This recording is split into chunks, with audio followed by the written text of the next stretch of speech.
Hello everyone, welcome back to my channel. আশা করছি সবাই খুব ভালো আছেন। আজ আপনাদের সাথে শেয়ার করছি দারুণ মজাদার আর খুবই সহজ একটা ডেজার্টের রেসিপি। আশা করছি আমার আজকের এই রেসিপিটা আপনাদের ভালো লাগবে। ভালো লেগে থাকলে প্লিজ চ্যানেলটি সাবস্ক্রাইব করে সাথে থাকবেন।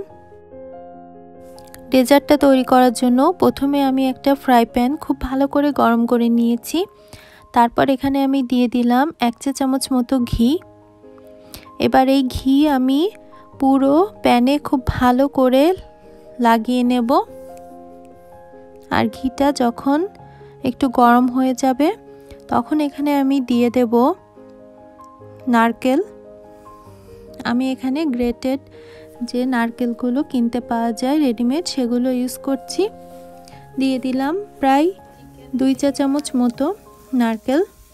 এবার নারকেলগুলোকে ঘিয়ের সাথে আমি 1 মিনিট মতো ভেজে নেব। নারকেল আর ঘি আমি খুব ভালো করে মিনিট খানেক মতো ভেজে নিয়েছি। এবার এখানে আমি দিয়ে দিচ্ছি ঠিক হাফ কাপ সুজি। তো সুজি আর নারকেল এবার আমি আরও 2 মিনিট মতো খুব ভালো করে ভেজে নেব। আর চুলার আঁচ কিন্তু এই পর্যায়ে মিডিয়াম লোতে রাখতে হবে, কারণ চুলার আঁচ খুব বেশি করে দিলে সুজিটা পুড়ে যেতে পারে। সুজিটাও আমার খুব ভালো করে ভেজে নেওয়া হয়ে গেছে। এবার এখানে আমি দিয়ে দেব 1 কাপ গরম দুধ।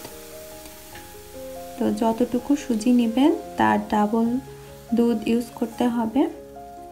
তো এবার চুলার আঁচ একদম লোতে করে আমি খুব ভালো করে এভাবে মিশিয়ে একটা এরকম স্টিকি ডো তৈরি করে নেব। আর আমি দিয়ে দিয়েছি সামান্য একটু লবণ। লবণটা অবশ্যই ইউজ করবেন। তো দেখতে পাচ্ছেন 5 থেকে 6 মিনিট ঠিক এরকম নাড়াচাড়া করার পর ঠিক এরকম একটা স্টিকি ডো তৈরি হবে। যখন দেখবেন ফ্রাই প্যান থেকে খুব সহজে উঠে আসছে তখন চুলাটা অফ করে দিয়ে একটা প্লেটে এটাকে তুলে নেবেন। তো প্লেটে আমি আগে থেকে সামান্য ঘি মাখিয়ে রেখেছিলাম, তো সেই প্লেটে আমি এই ডোটাকে নিয়ে নিয়েছি। ডোটা একটু গরম আছে হালকা, তো হাত দিয়ে দিয়ে এভাবে করে গরম অবস্থাতেই ডোটাকে খুব ভালো করে মেখে নিতে হবে। তো এই যে দেখতে পাচ্ছেন 2 থেকে 3 মিনিট মাখার পর ডোটা একদম রেডি হয়ে গেছে।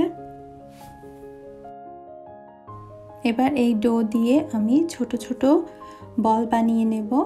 আর তার আগে সামান্য একটু ঘি দিয়ে নিয়েছি হাতে। এবার আমি ছোট ছোট সাইজের এরকম বল তৈরি করে নিচ্ছি। তো এই যে দেখতে পাচ্ছেন খুব স্মুথ একটা বল তৈরি হয়েছে। এভাবে করে আমি সবগুলো তৈরি করে নেব।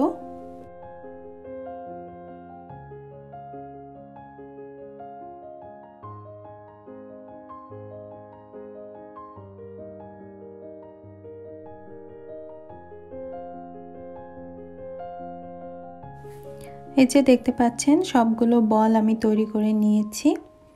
এবার এটাকে এক সাইডে সরিয়ে রেখে আমি এখানে ফ্রাই প্যানে আবারও দিয়ে দিয়েছি 2 কাপ দুধ।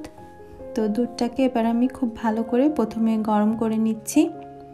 তারপর এখানে সামান্য একটু দুধ উঠিয়ে নিয়ে আমি তার ভিতর 2 চা চামচ মিল্ক পাউডার অ্যাড করেছি। এবার খুব ভালো করে মিশিয়ে আমি এই মিল্ক পাউডার মিশ্রিত দুধটা দিয়ে দিচ্ছি প্যানে। দিয়ে এবার খুব ভালো করে মিশিয়ে নিচ্ছি। এবার এটাকে ফুটতে দিতে হবে মিল্কটাকে। আর যেহেতু আমি মিল্ক পাউডার দিয়েছি তাই খুব সহজে দুধটা ঘন হয়ে আসবে। আর এখানে দিয়ে দিলাম আমি হাফ কাপ চিনি। চিনির পরিমাণ আপনারা বাড়িয়ে কমিয়ে নিতে পারেন। এবার আমি চুলার আঁচ বাড়িয়ে দিয়ে মিল্কটাকে ফুটতে দেব। তো দেখতে পাচ্ছেন মিল্ক ফুটতে শুরু করেছে। এ পর্যায়ে আমি দিয়ে দিচ্ছি সামান্য একটু এলাচ গুঁড়া। এতে করে খুব সুন্দর একটা ফ্লেভার আসবে। এবার আমি আবারও খুব ভালো করে মিশিয়ে নিচ্ছি। তো 5 থেকে 6 মিনিট জাল করার পর এবার আমি সেই বলগুলো দিয়ে দিচ্ছি। সবগুলো বল আমি একে একে দিয়ে দিলাম মিল্কের ভিতর। এবার আমি চুলার আঁচ মিডিয়াম করে দিয়ে এটাকে 10 মিনিট রান্না করব। তো 10 মিনিটের ভিতরই আমার ডেজার্টটা তৈরি হয়ে যাবে। তো দেখতে পাচ্ছেন ফুটতে শুরু করেছে। এবার আমি একটা ঢাকনা দিয়ে ঢেকে চুলার আঁচ আর একটু কমিয়ে দিয়ে 10 মিনিট রান্না করব। তো ফিরে আসছি 10 মিনিট পর। 10 মিনিট হয়ে গেছে, আমি এবার ঢাকনাটা তুলে আপনাদের দেখাচ্ছি কেমন হয়েছে। আর মিটটা অনেকটাই শুকিয়ে গেছে। তো দেখতে পাচ্ছেন বলগুলো আগের থেকে বড় হয়ে গেছে। এবার এটাকে আমি একটা বাটিতে সার্ভ করে নিব। তো দেখতে পাচ্ছেন আমি বাটিতে উঠিয়ে নিচ্ছি। তো তৈরি হয়ে গেল দারুণ মজাদার সুজির রসমালাই। আপনারা অবশ্যই বাসায় ট্রাই করে দেখবেন। খুবই সহজ আর খুবই কম ইনগ্রিডিয়েন্টে তৈরি করা যায় লোভনীয় একটা ডেজার্ট আইটেম। আশা করছি আমার আজকের রেসিপিটা আপনাদের ভালো লেগেছে।